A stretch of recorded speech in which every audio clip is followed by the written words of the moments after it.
Qophii kanarratti qorattoonni Saawus Kaarolaayinaa, Yuunivarsiitii Maqalee fi Aksuum barruulee qorannoo dhiyeessaniiru. Akka qorannaan kun agarsiisutti tamsa'inni dhukkuba eedsii wal waraansa Tigraay keessatti gaggeeffamaa ture sana dura 1.5% kan ture. Waraana sana booda 3%tti ol guddateera.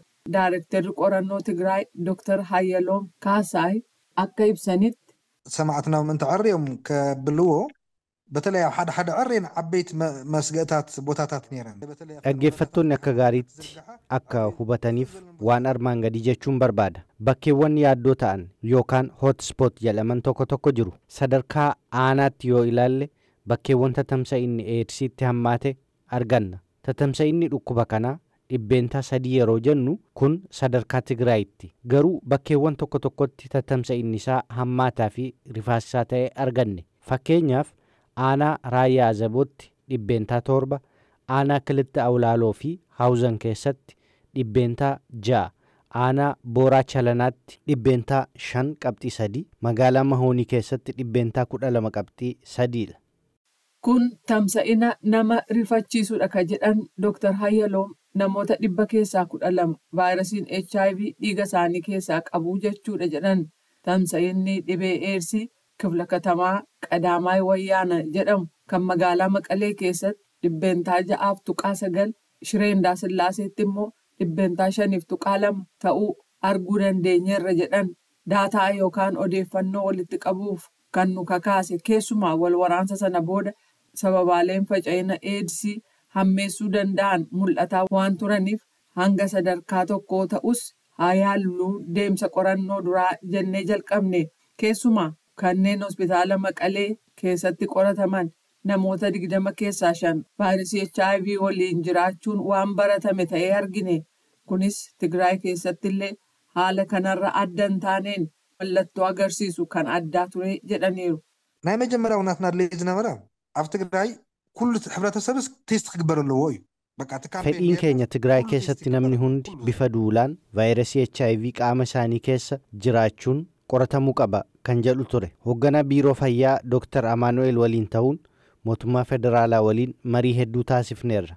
Akka tasaatti hojimaanii sadarkaa biyyaatti hordofamu target testing kan jedhamudha. Kana jechuun immoo qormaata xiyyeeffannoo naannoowwan balaa qabu jedhaman adda baasanii qorachuu jechuudha. Garuu tooftaa isa kana Tigraay keessatti hojiirra oolchuuf fedhii hin qabnu turre. Balaa yeroo sanaa ka ture dawaa yookaan qorichi hin turre. Qorannaa gaggeessuun hin turre. Kanneen dhukkubsatan dawaa yeroon fudhachuu hin dandeenye turan. Naannoo sana waraanni hidhate baay'ee hedduu ture. Akka sana ta'ee yeroo dheeraaf waan tureef mala adda ta'eetu nu barbaachisa jennee yaannee jedhan Dr. Hayyaloom.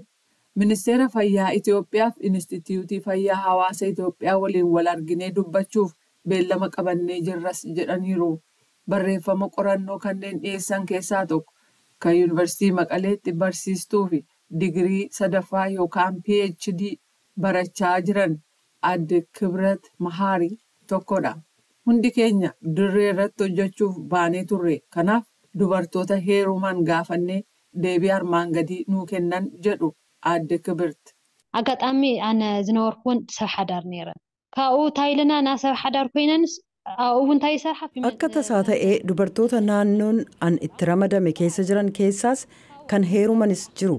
Dubartoonni kun gaa'ela kan dhaabaniif ijoollees qaban keessa jiru. Nuti immoo erga abbaa warraa qabaattee mucaa deesse akkamitti hojjettuu saalquunnamti ta'uu dandeesse. Abbaa manaan kee maal jedha hiiktee jirtaa jennee yeroo gaafannu dubartoonni gaaffii keenyaaf deebiin kennan irra caalaan isaan abbootiin warraa keenya nu deggeruu jedhan. Nyaata hin qabnu, hojjeteellee galii argannu hin qabnu, jireenyi qaala'eera.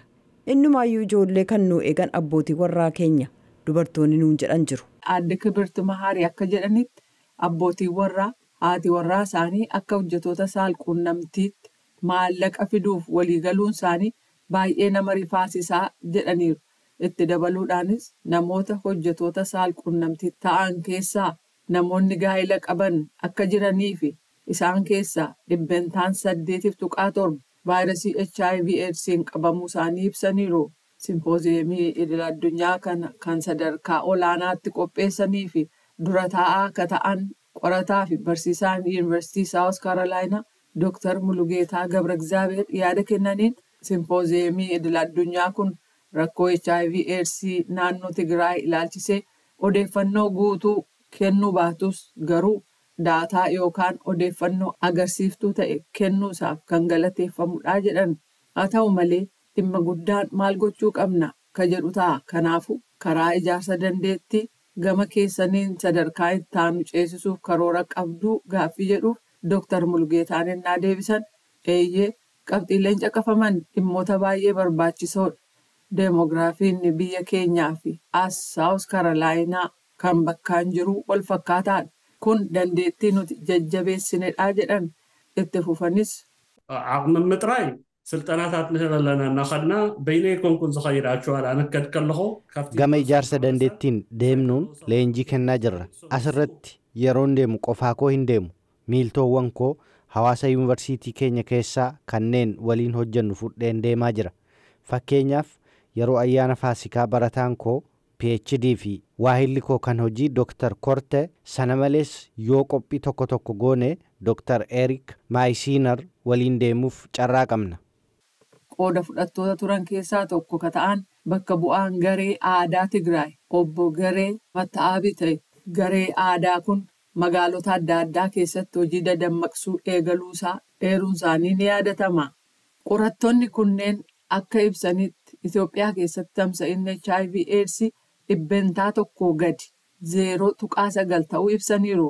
Sadarkaa Afrikaatti biyyoota tamsa'inni dhukkuba AIDS guddatee keessatti mul'ate Afrikaa Kibbaa fi Keeniyaadha. Ameerikaa keessatti immoo Waashintan DC fi Noorz Kaarolaayinaa akka ta'e ibsameera jechuudhaan waahilli keenya afaan Tigiriinyaa Batira Silxaan gabaaseera.